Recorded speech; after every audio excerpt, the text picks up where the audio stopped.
Sports Talk Chicago. Here with Jon Zaghloul, and we are back and ready for today's special guest. He's a baseball columnist at USA Today and an insider for MLB Network and Odyssey. Please welcome Bob Nightengale to the program. Bob, it's great to have you on. How are you? Yeah, doing well. Thanks, John. So, Bob, are you a fan of unwritten rules?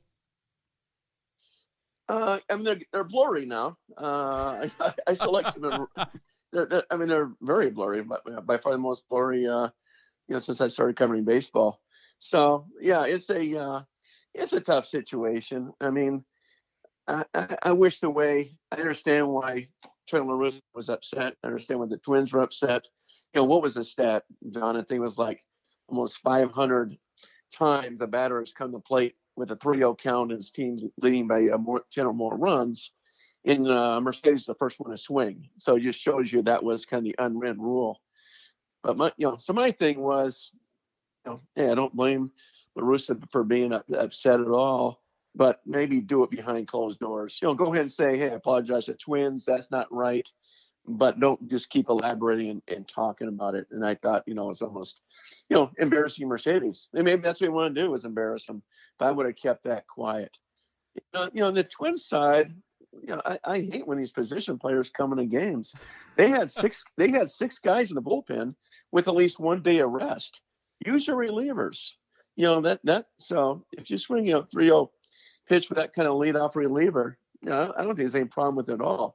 Position player, I think that team is embarrassing the game and ruining the integrity. So my thing is, hey, if they're going to embarrass themselves by having a position player in the game, go ahead and add on to the embarrassment. Was this a rules problem or a disobedience problem, more so? Yeah, I mean, the question is, did he intentionally ignore the sign, or did he miss it? I don't know if we know that answer. Maybe we never will. So if he blatantly disregarded it, yeah, I mean, I can see why La Russa and everybody would be going crazy. If he simply missed it, that's a little bit of a different story. But yeah, it's a rookie too. I know he's 28 years old. I don't think you teach people the unwritten rules or talk about them. Obviously now he'll know. People jumped all over Tatis a year ago, and that was just a 7-run lead. Not a 15-4 game. You like the direction of baseball? I mean, all of this stuff is continuing, and I'm sure it was different from when you broke in as a reporter to how it is today in games. Do you like this direction or no? I like people showing emotion, but I don't know what baseball is trying to do. It's like, okay, take away Amir Garrett. He's pounding his chest and yelling at Anthony Rizzo.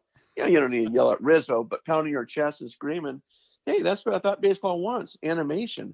Mike Moustakas is, leaning over the catcher after scoring a run and yelling. I thought baseball wants that kind of stuff. So to see those type of suspensions, particularly Garrett for 7 days, it's like, well, you want bat flips, but yet if you do a bat flip, the wrong way or yell at the opposition, you get suspended. So, I think baseball should do a better job seeing what those rules are, what's allowed, what isn't allowed. Bob Nightengale here on Sports Talk Chicago. Bob, what's your response to Tony La Russa in critics saying he didn't defend his players by dealing with Mercedes? Oh, you're talking about when Minnesota threw at him? Right. Yeah. On that point, I mean, obviously, Major League Baseball thought he did it intentionally, because he got suspended for 3 games. I thought La Russa went out of his way a little bit more to protect the Twins, saying, well, we don't know if it was intentional or not. In other words, reading between the lines, it's like in La Russa's mind, what Mercedes did was so, outrageous that maybe he deserved to have a pitch thrown, behind him. It wasn't like it hit him. It wasn't like, going high, something like that. So I can see where people say he didn't defend Mercedes. But I think that's the only instance I've heard all year that, I think he defends his players. He's always defended his players, no matter what. I mean, he used to get into some, huge wars, whether it was Dusty Baker or different managers, as far as, hey, you throw our guy, we're throwing at yours. So he's always been great about that. Long term, does this worry you at all about the White Sox? No, it doesn't. If they went to a big losing streak because of this, if Mercedes, he's going to cool down at some point. If he goes in a huge funk because of that, then it's like, well, it's going to have, an after effect.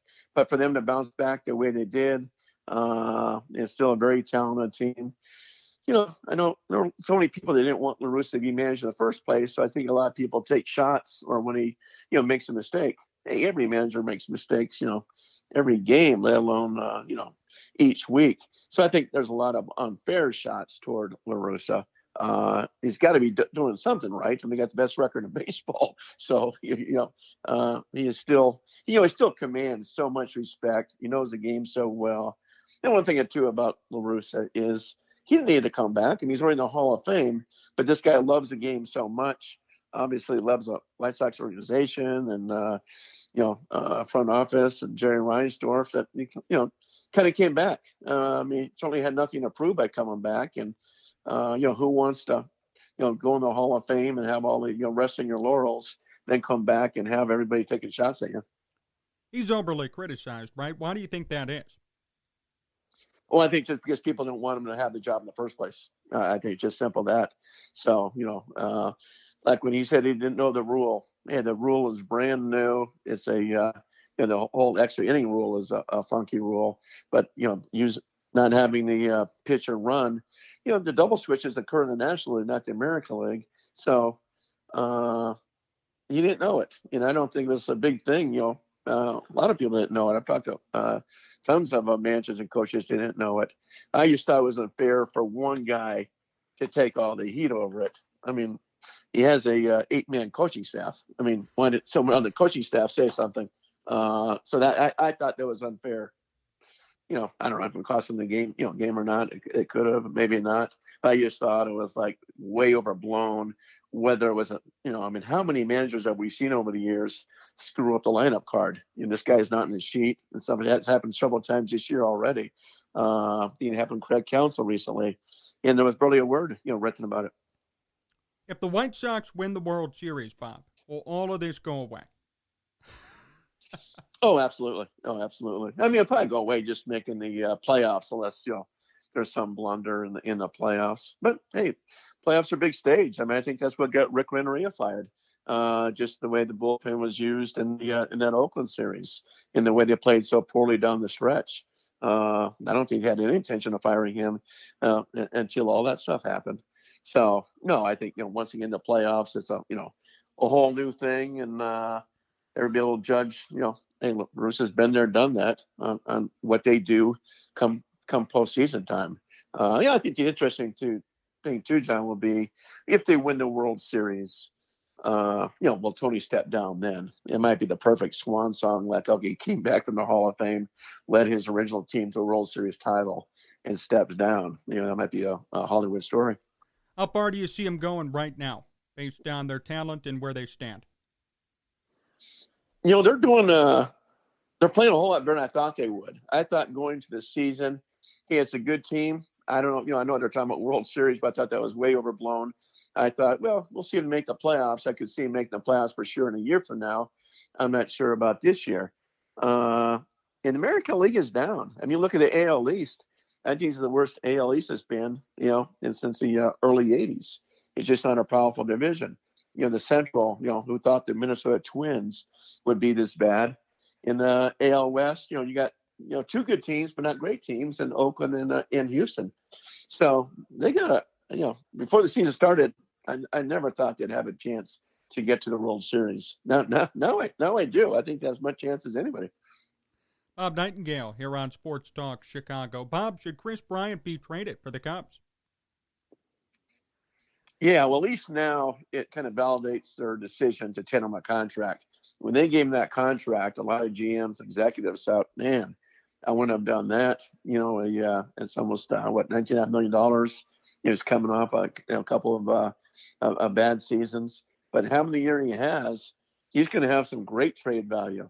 So if you're, if you're out of the race, if they're, say, 6 or 7 back, still mulling around 500, I think trade him. I mean, they're certainly going to shop him around.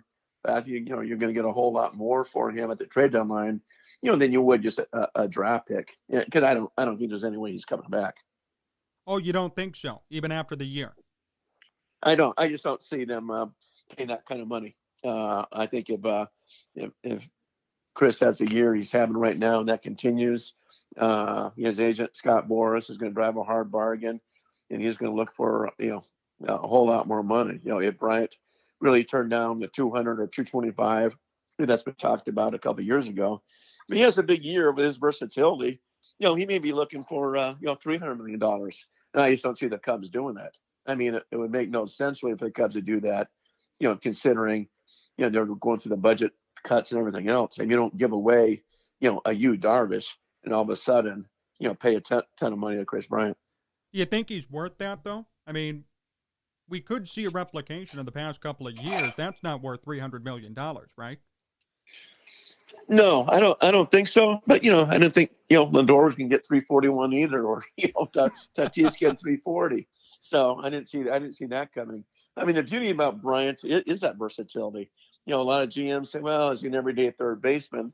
And, it's a good argument. A lot of people don't think he is, but certainly having a guy that can move all over the outfield and play different positions, the infield, that's very, very valuable.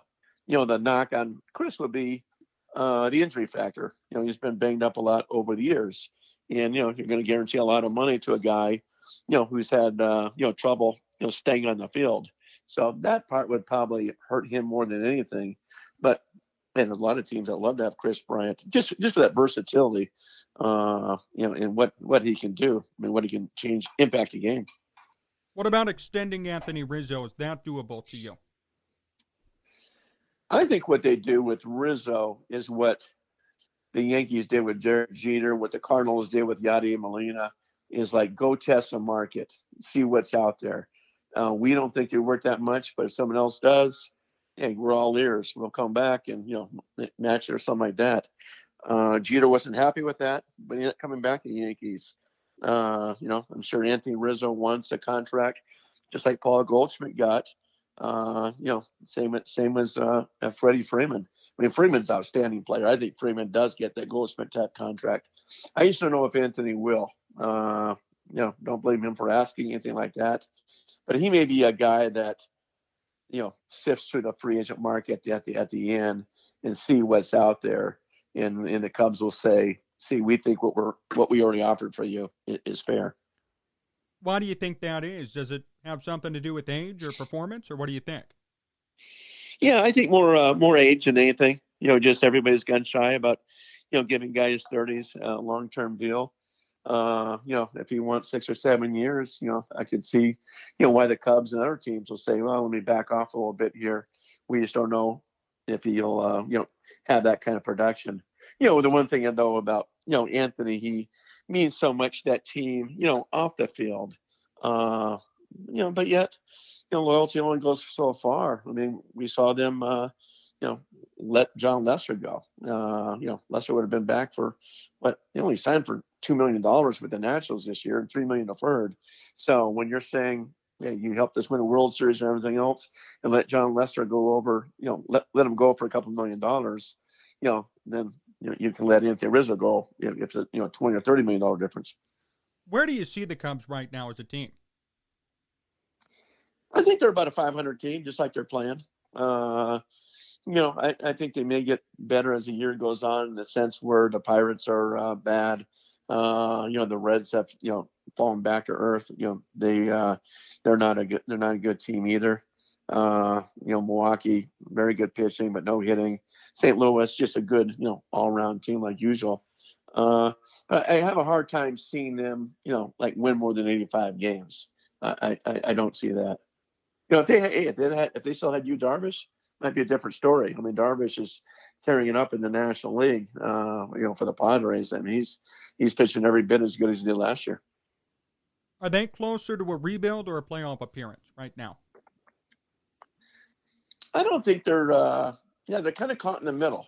And so I think that's why they were, guys like Contreras were up for grabs. And certainly, all the pitching was, Bryant was being shocked. I'll be interested to see what they do with Baez. So we'll find out what they want to do with these guys. If they cut ties with Baez and Bryant and Trey Contreras, then it's clearly a rebuild. But some of these teams like San Francisco, you can rebuild and win at the same time. I mean, look at Cleveland. And people going nuts in Cleveland. They trade away Francisco Lindor and Carlos Carrasco and let their closer go, Brad Hand. And, they're right there with the White Sox as far as fighting for the division title. Same thing with Tampa. They let trade away Blake Snell and let Charlie Morton go. And they're still going great guns over in Tampa. So you can do both. It's hard to do, but it's possible to do both at the same time, which is what they want. What's your expectation for them for the rest of 2021? To continue playing around 500 baseball. Okay. Like I said, maybe 85 wins at the most. I don't see him winning 90 games. I don't see him win the division.